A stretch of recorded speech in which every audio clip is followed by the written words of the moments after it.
दुल्हन ने शादी के बाद किया मना। शादी के बाद विदाई का समय था। नेहा अपनी माँ से मिलने के बाद अपने पिता से लिपट कर रो रही थी और वहां मौजूद सभी लोगों की भी आंखों में आंसू थे। उस समय नेहा ने घूंघट निकाला हुआ था और अब उसका विदा होकर ससुराल जाने का समय हो गया था।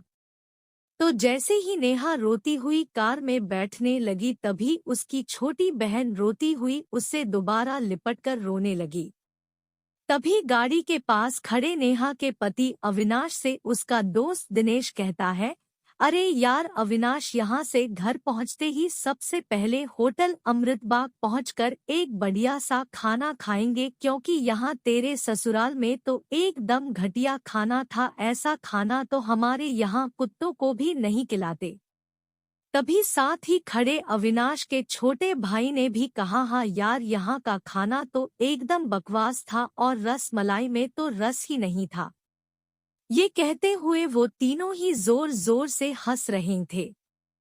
तभी नेहा के पति अविनाश ने भी अपने ससुराल वालों की मजाक उड़ाते हुए कहा कि हाँ यार, मैंने भी मजबूरी में ही यहाँ का खाना खा लिया, वरना मैं तो ऐसे खाने को तो हाथ भी नहीं लगाता। और अब पक्का हम तीनों घर पहुँचते ही होटल अमृतबाग का खाना खाएंगे।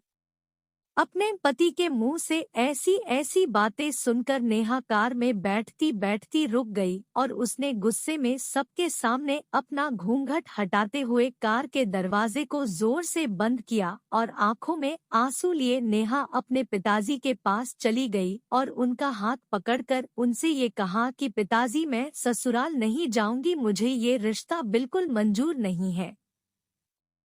ये बात नेहा ने इतनी जोर से कहा कि सब लोग उसकी बात सुनकर हक्के बक्के रह गए।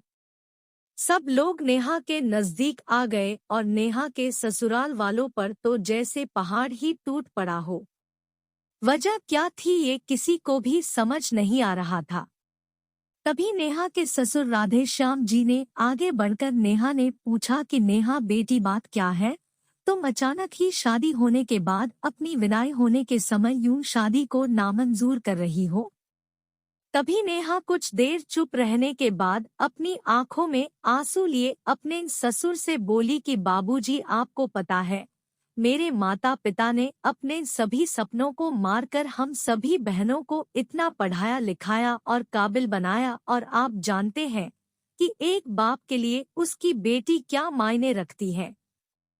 वैसे आप और आपका बेटा कभी नहीं जान सकते, क्योंकि बाबूजी, आपके घर में तो कोई बेटी है ही नहीं।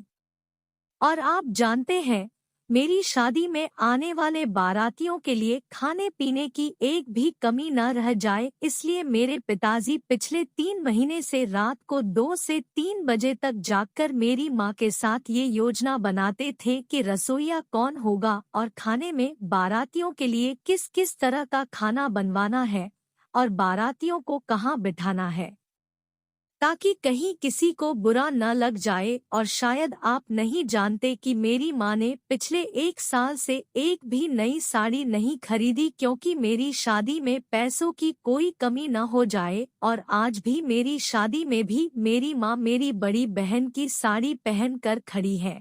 और ये तो कुछ भी नहीं, मेरे पिताजी भी 150 रुपए की इस शर्ट के नीचे कई छेद वाली बनियान पहन कर खड़े हैं।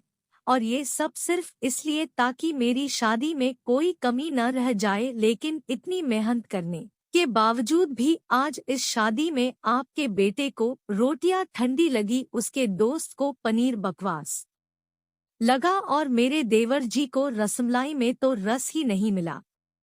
और तो और मेरे पति अविनाश जी तो कह रहे थे कि वो तो ऐसे खाने को हाथ भी नहीं लागते, बस उन्होंने तो मजबूरी में ही ये खाना खा लिया। अगर सब कुछ इन्होंने मजबूरी में ही खाया है तो इसकी क्या गारंटी है कि मुझसे शादी भी ये अपनी खुशी से ही कर रहे हैं।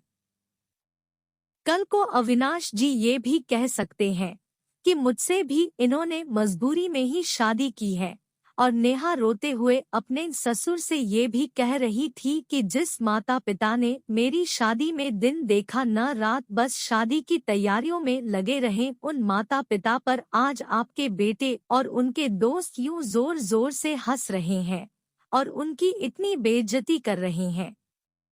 क्या आपके घर में माता पिता की इतनी ही इज्जत होती है?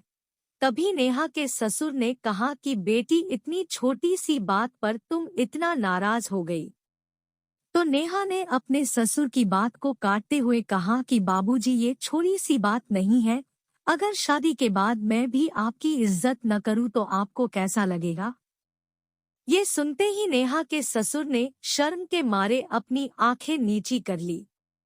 तभी नेहा ने कहा, लेकिन बाबूजी आप चिंता न करिए, हमारे अंदर हमारे अच्छे माता पिता के संस्कार हैं। किसी की बेइज्जती करना ये सब हमारे माता पिता ने हमें कभी सिखाया ही नहीं है।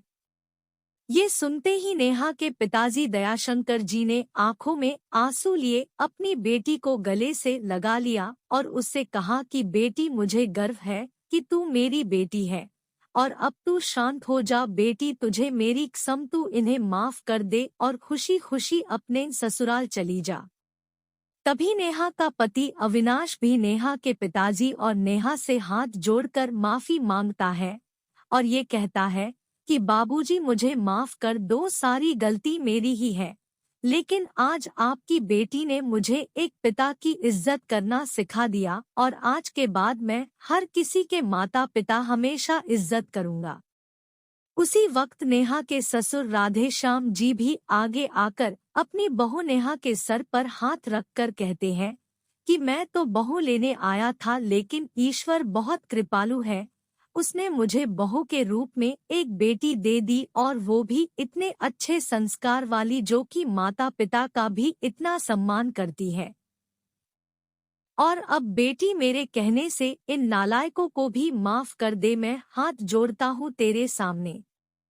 तभी नेहा अपने ससुर जी के दोनों हाथों को पकड़ लेती है और कहती है कि नहीं बाबूजी, आप मेरे पिता के समान हैं, कृपया आप मेरे सामने हाथ मत जोड़िए। तभी नेहा के पिताजी दयाशंकर जी भी कहते कि समधी जी, आप मेरी बेटी के सामने हाथ जोड़कर कृपया हमें शर्मिंदा मत कीजिए। मेरी तो आपसे बस इतनी ही प्रार्थना है कि मेरी हमेशा आप मेरी बेटी को अपनी ही बेटी समझना और इससे कभी कोई गलती हो जाए तो इसे माफ कर देना।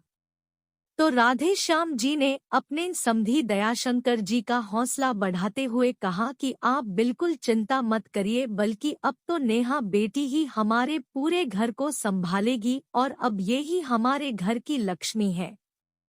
ये सुनकर नेहा के पिताजी बहुत खुश हो जाते हैं और अपनी बेटी को खुशी खुशी विदा कर देते हैं और नेहा अब राजी खुशी अपने ससुराल रवाना हो गई थी और अपने पीछे छोड़ गई थी आंसुओं से भीगी हुई अपनी माँ और पिताजी की आंखें और अपने पिता का वह आंगन, जिस आंगन में कल तक वह खूब हंसती खेलती थी, आज से इस आंगन की चिड़िया उड़ गई थी किसी दूर प्रदेश में।